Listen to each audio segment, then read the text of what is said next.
Hello and welcome everyone to this video podcast for human genetics. In this podcast, we're going to finish our discussion of the extensions of Mendel's rules for this chapter.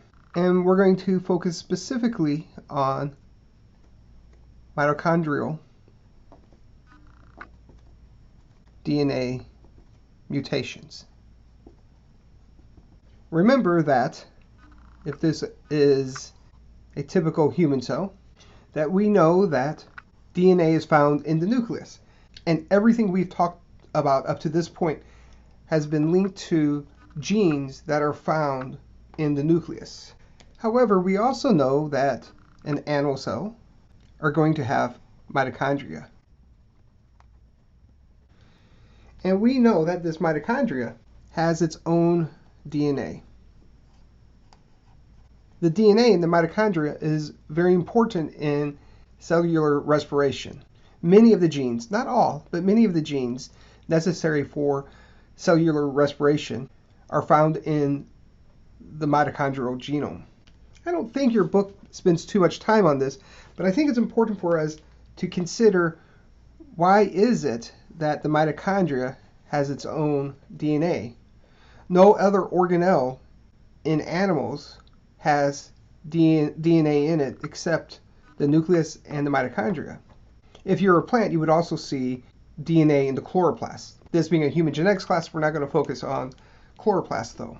But let's talk a little bit about where this organelle came from that allowed us to have mitochondrial DNA. So I want to talk about the endosymbiotic theory. And as we've talked about before, in science, when you see the word theory, that doesn't mean the same thing as it might mean in everyday language. Theory in science means that the concept being described is very well supported. It is also meaning that it is supported by many different disciplines. Sometimes we think of the word theory as being kind of this flimsy idea. Not in science. It's a well-structured and well-developed concept. Essentially what the endosymbiotic theory states is that, so let's begin with a primitive eukaryotic cell. Now this primitive eukaryotic cell initially was anaerobic. And to remind you what that means is that it grew when no oxygen was around. In fact, oxygen would have been toxic to this cell. As our planet was developing and changing, more and more oxygen became available. And so in order to survive, any primitive eukaryotic cell needed to have a way to metabolize oxygen, to use oxygen, or at least not be killed by it. It happens that there were also other cells on Earth at that time, and these were aerobic bacteria. Probably not all that much different than what we see today. These probably first appeared 2.5 billion years ago. So again, as oxygen accumulated in order to survive, this theory states that a primitive anaerobic eukaryotic cell engulfed anaerobic bacteria. So you ended up with something that looked like this. Now I didn't put them in here, but remember, this would have had a nucleus already, the primitive eukaryotic cell, and the nucleus would have persisted in this now newly formed aerobic eukaryotic cell. Now remember, this having been a bacteria, it did have DNA in it. So when the bacteria was taken up by the anaerobic eukaryotic cell, it maintained that DNA.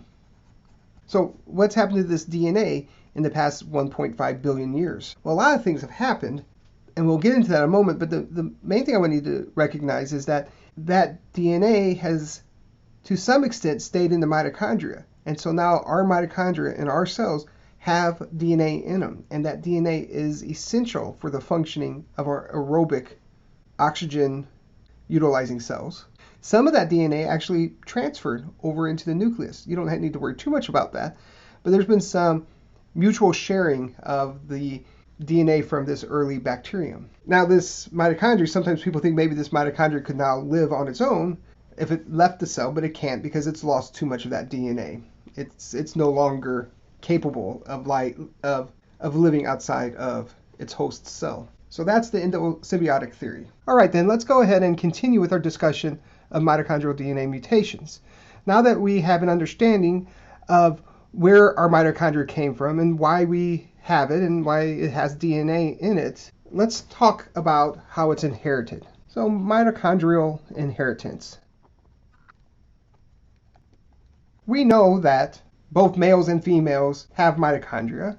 So it's not surprising if I were to tell you that in a sperm cell and in an oocyte that they both contain mitochondria. What we know about mitochondria is that it is usually placed inside of a cell at the place where energy is most needed. So in sperm, all the mitochondria are located near the top end of the flagellum. That's where all the mitochondria is in a sperm cell. And it provides the energy necessary for motility. The head of the sperm primarily just contains the nucleus. And this makes sense. All the energy we want in that tail, so it has the ability to swim and swim quickly. Now the oocyte, of course, also has a nucleus and has all the other organelles in it too. I'm just not going to draw them. But what we do know is that this oocyte here is full of mitochondria. It is extremely abundant, the most abundant organelle in the oocyte, which makes some sense because we know that when this egg is fertilized by the sperm, that those early rounds of division occur very quickly. And so it's going to need this mitochondria for that energy necessary for those very rapid cell division. So let's think about fertilization, what happens. We know that this sperm cell at fertilization will penetrate the oocyte in such a way that only one of the sperm can penetrate the oocyte. And what gets inside of the oocyte is just the head of the sperm. All of the sperm mitochondria remain on the outside. Then what happens is that this fertilized egg here, which we know is the zygote, the two nuclei, the haploid nuclei from the sperm and the haploid nuclei from the egg, will fuse together. I'll put 2N to signify that it contains both haploid copies. And then it contains all of that original maternal mitochondria. And sadly, the tail of the sperm, which contained the mitochondria from the sperm, will degrade on the outside of the cell. It's done its job. It's brought the head of the sperm to the egg, and now it's just lost. The key point to why I showed you this picture is to show you that mitochondria in humans is inherited maternally. When this zygote continues to develop and eventually becomes a newborn baby, right? And then as an adult, all of the trillions of cells that will make up this eventual adult, all of the mitochondria came from mom. So as you're watching this video, all the mitochondria you have originated from your mom. Your dad didn't give you any mitochondria. He wanted to, don't hold it against him. It's just that the system wouldn't let him. Now, in thinking about the fact that all of our mitochondria come from mom originally, there are some consequences to that. The advantage is that we get this big supply of mitochondria to help us develop, but there are some consequences that are related to diseases and also some consequences that we can think about at the end of this podcast as they relate to forensics. But what I'd like to do now is to think about disease, and then we'll come back to this inheritance problem. And I'm going to just collectively call the mitochondrial diseases mitochondrial myopathies. There are several specific names for mitochondrial diseases, but we're just going to collectively call them mitochondrial myopathies. Now, let us remember that mitochondria, this is a cross-section through mitochondria, that and the inside of the matrix here, close to the inner membranes, we find the mitochondrial DNA. And those mitochondrial DNA make proteins that are important in cellular respiration. And as a result of that, they make lots of ATP. So individuals who have mutated mitochondrial DNA, they will have reduced, I'm going to just draw a down arrow, reduced cellular respiration. And as a result, they will have reduced ATP. So it's not difficult to imagine that some of the symptoms of mitochondrial myopathies are often linked to not having as much ATP. Typically, individuals will have poor growth. They'll have weak muscles.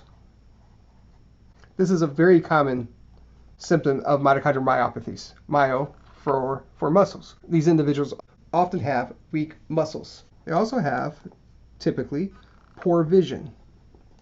The lack of energy can affect neurological problems, which can lead to things like learning disabilities.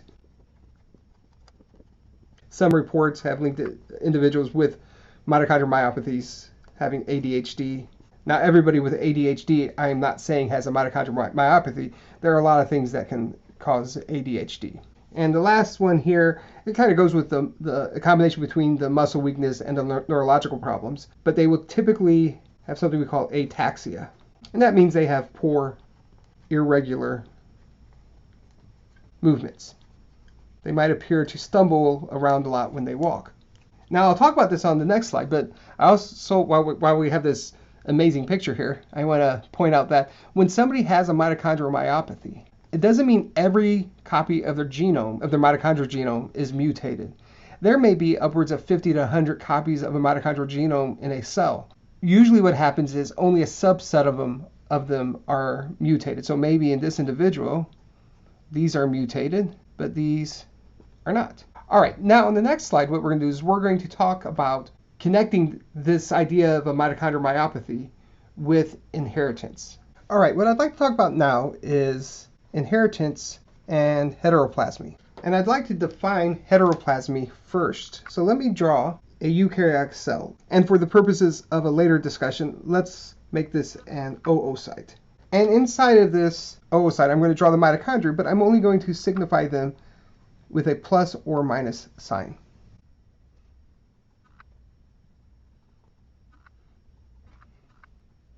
This picture here demonstrates what a heteroplasmy is. So let's give it a definition so you see words associated with the picture. That might help. Heteroplasmy is the presence of more than one type of mitochondrial DNA.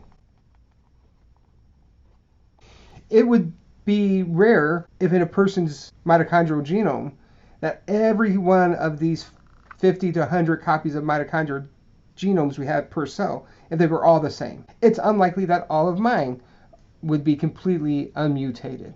So ultimately, what does this mean? Well, let's think about individuals who have mitochondrial myopathies. Somebody could have a very severe case of it. Let's just indicate that this person has a very severe form of the disease. And then we'll draw a person down here, and this person has a very mild form of the disease. And then you can imagine somebody here, somewhere in between, and let's just say, for lack of a better way of saying it, less severe. And we can explain that by looking at the amount of mitochondrial DNA they have that is mutated. So let's just pluck one of their cells out, and that's what this is here. And this is one of this middle person's cells. And this is one of this cells from this mild case of mitochondrial myopathy. And what we know is somebody who has a severe case of it, they tend to have more mutated mitochondrial DNA compared to somebody who has a mild form of it, where they're going to have more unmutated mitochondrial DNA. And then somebody with symptoms that are somewhere between a very severe to a mild case are going to have a slightly mixed bag of the mitochondria, about a roughly even split or maybe slightly more mutated mitochondrial DNA. In short, by knowing the percentage of mutated mitochondrial DNA in an individual, you can make a prediction on whether or not they will have severe symptoms, less severe, or mild symptoms. And in fact, this person here, we might say, if you just made a rough guess, you might say they're in that less severe category. They have roughly even amount. But she could have all three of these kids. She could have a child that has very severe symptoms. She could have a child that has very mild symptoms. And to explain that, let's think about when this cell here, I called it oocyte earlier, but really I should have called it an oogonium. Remember, that's the cell, that's a diploid cell that goes through meiosis to produce the haploid eggs. We know that each oogonium will make one oocyte that can be fertilized. But we know that as an oocyte forms, it's not going to get all of these mitochondria. It's going to get a lot of them, but it's not going to get necessarily an even distribution of mutated and non-mutated mitochondria. As the oocyte forms, you could imagine that it collects maybe this lot here. And then this egg, the oocyte, after meiosis II that forms, will have more mutated mitochondrial DNA in it than unmutated mitochondrial DNA. You could also imagine that the oocyte might just coincidentally pick up more unmutated DNA than mutated DNA. So the oocyte that forms from this oogonium could have also had something like this, more unmutated DNA compared to mutated DNA. And you can probably see where this story is ending here. You could also imagine that an oocyte might form that collects those mitochondria. And so this ultimate oocyte that could have formed from this same oogonium might have a relatively even mix of mutated and non-mutated mitochondrial DNA. Now, these eggs, when they're fertilized by a sperm that doesn't contribute any mitochondria, remember, you would get a zygote. I'm just going to write a Z for zygote, forming.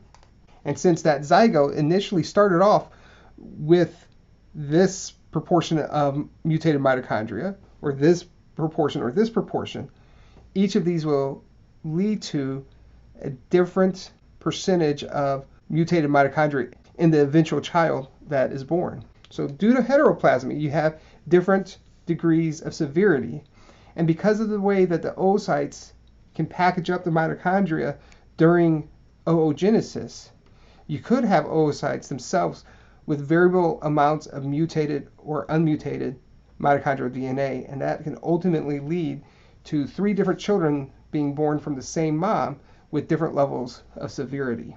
All right, the next thing I'd like to talk about in relation to mitochondrial diseases and mutations are pedigrees. You should be able to look at a pedigree, if I were to give you one on an exam or a quiz or an activity, and tell me whether or not it is of a mitochondrial disorder compared to the other ones we've learned about, autosomal recessive or autosomal dominant.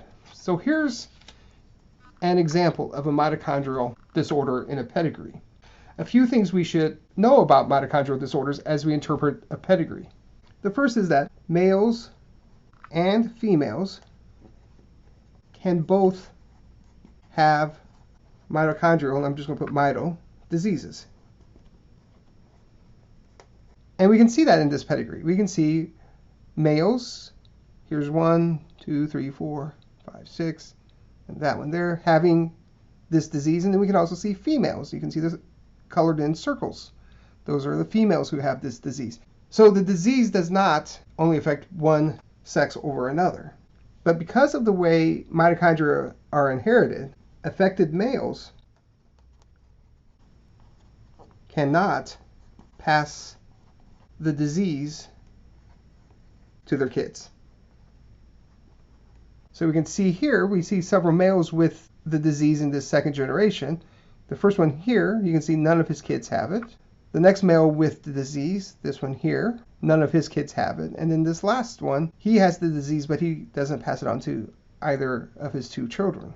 Counter to that, affected females, that is females who have the disease, pass the disease to all her children. So you can see this mom here, all of her kids, this one, all of these that extend from it, all have the disease. Her daughter here has 3 kids, they all have the disease. Her second daughter here has 4 kids, and they all have the disease. Now, what's not depicted well on this pedigree is the severity of the disease. We don't know if all 3 of these kids or all 4 of those kids have a severe form of the disease, or if it's a milder one.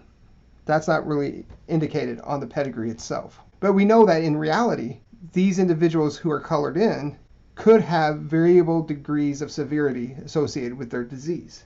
All right, the last thing I want to talk about in this podcast on mitochondrial DNA and mutations is forensics. Now, from time to time, we'll talk about forensic science as it relates to human genetics throughout the semester. I think it's useful for us to talk right now just a little bit about what a forensic scientist might do. We, of course, are familiar with their role in collecting evidence for criminal investigations. Lots of movies and TV shows about that. We also know forensics is important in determining things like paternity. Also something that keeps a talk show host in business.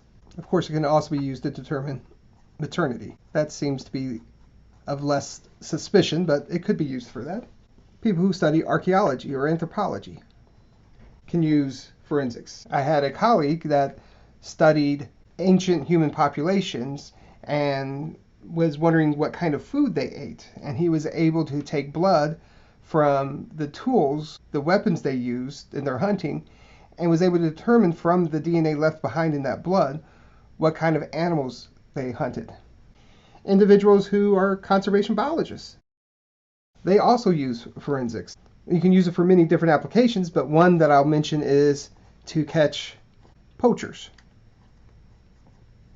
You can catch people who are hunting animals out of season or hunting animals that are protected. They've even used forensics to help identify which areas elephant poachers are hunting their elephants by examining the DNA in the tusks that are being sold. Forensics is also used to solve some of history's mysteries. I'm going to come back to that in a moment. Now, we know that in doing forensic studies of all of these different examples, that they can examine DNA. They can examine nuclear DNA. Nuclear DNA has a lot of evidence on it, a lot of information in it that is very useful in these kinds of studies. However, they can also look at mitochondrial DNA. And for some studies, mitochondrial DNA is preferred.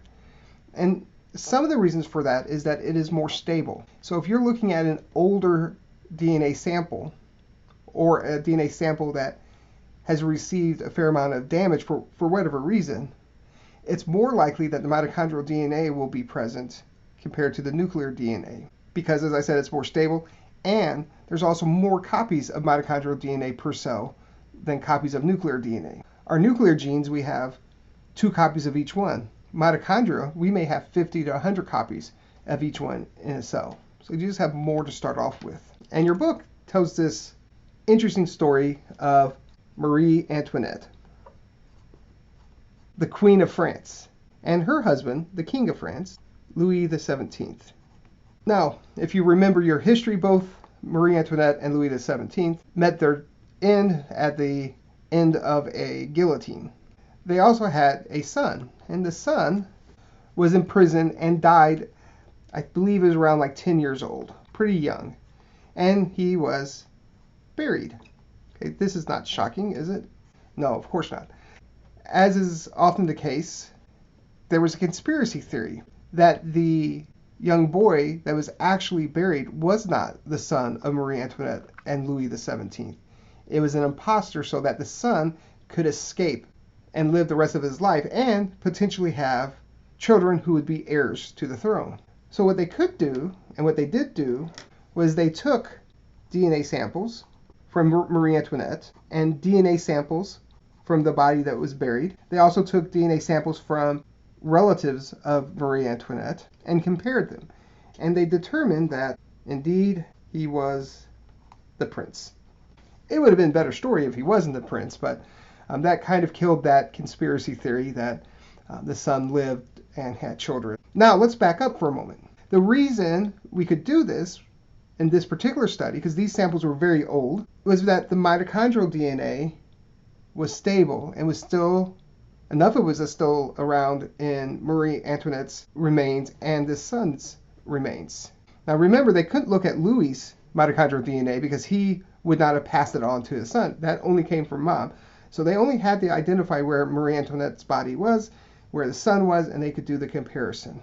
And indeed, as I said, they determined that he shared enough of the mitochondrial DNA with Marie Antoinette to confirm that it was her son. All right, that ends this podcast, our last podcast on the extensions of Mendel's laws. If you have any questions at all, please make sure you contact me, and I'll do my best to answer any questions you might have. If not, I'll see you in a future podcast. Bye.